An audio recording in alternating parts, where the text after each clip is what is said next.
प्राचीन समय की बात है। एक राजा के 3 राजकुमार थे। तीनों को बुला करके बोला कि तुम लोग अपना अपना धनुष बाण लाओ और इसे छोड़ो। जहाँ तक जाएगा और उस तीर को छोड़ोगे उसे स्थान पर तुम्हारी शादी होगी और वही जो तुम्हारी पत्नी बनने वाली होगी वही इस तीर को लाएगी और उसी से तुम्हारा विवाह हुआ। पहला राजकुमार तीर को छोड़ा, वह कुलीन के बागीचे में गिरा। वहाँ से एक कुलीन परिवार की राजकुमारी के साथ उसका विवाह हो गया। दूसरा राजकुमार तीर छोड़ा, वह एक व्यापारी के घर में गिरा।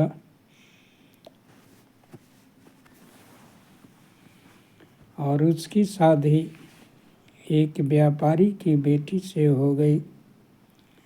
सबसे छोटा राजकुमार तीर छोड़ा और वह एक तालाब में गिरा। उसे एक मेढकी ने पकड़ लिया और उस शर्त के अनुसार उसका विवाह उस मेढकी के साथ हो गया। छोटा राजकुमार चिंतित रहने लगा। एक दिन उसके पिता ने कहा कि तीनों राजकुमारियां मेरे लिए वस्त्र सिल करके लाएगी। बड़े बेटे की राजकुमारी ने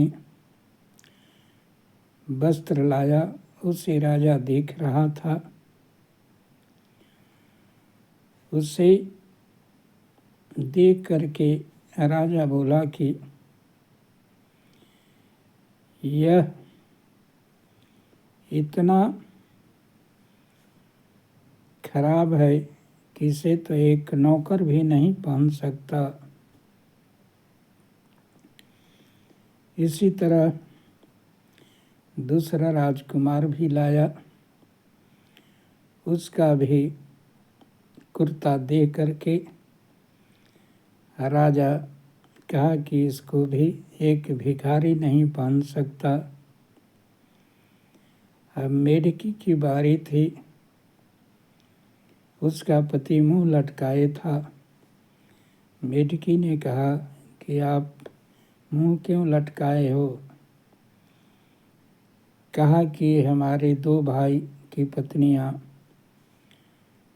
राजा के लिए पोशाक बना करके ले जाने वाली है। तुम कैसे पोशाक बनाएगी? आप चिंता न करें, सुबह पोशाक तैयार रहेगा। सुबह होते ही भोर में उठती है, बाहर चबूतरे पर जाती है और अपना मेढक का खाल उतारती है और सुंदर राजकुमारी बन जाती है और ताली बजा कर के नौकरानियों को कहती है कि राजा के लिए सुंदर वस्त्र तैयार करो। और नौकरानियों ने शीघ्र ही सोने और चांदी के जड़े हुए वस्त्र राजा के लिए तैयार किए। जब छोटी रानी का वस्त्र गया तो राजा बहुत प्रसन्न हुआ और कहा कि यही राजा के पहनने लायक वास्तविक वस्त्र बनाई है। फिर राजा भोजन का टेस्ट लिया। भोजन भी दोनों राजकुमारों की राजा कहता है कि ऐसा भोजन तो भिखारी भी नहीं खाता। लेकिन मेढ़की राजकुमारी जो भोजन बनाई, राजा बड़ा प्रसन्न हुआ। 56 प्रकार के भोजन थे। एक लास्ट परीक्षा में राजा जो है सबको दावत पर बुलाया और कहा कि तीनों राजकुमारियों में सबसे सुंदर कौन है, इसकी परीक्षा ली जाएगी। जब दोनों राजकुमारी सज धज करके गई तो मन ही मन बड़ा खुश हो रही थी कि मेढकी अब फेल हो जाएगी। लेकिन मेढकी मंच पर गई और अपना मेढक का खाल उतारी तो सबसे सुंदर राजकुमारी बन गई और ऐसा सुंदर ड्रेस पहनी थी कि जैसे स्वर्ग की परी हो। और वहीं जो है कही कि मैंने एक ऋषि के श्राप से यह मेढकी बन गई थी, आज मेरा श्राप का अंत हो गया। और इस प्रकार से छोटा राजकुमार की पत्नी तीनों में सर्वश्रेष्ठ चुनी गई और वह भी खुश हो गया।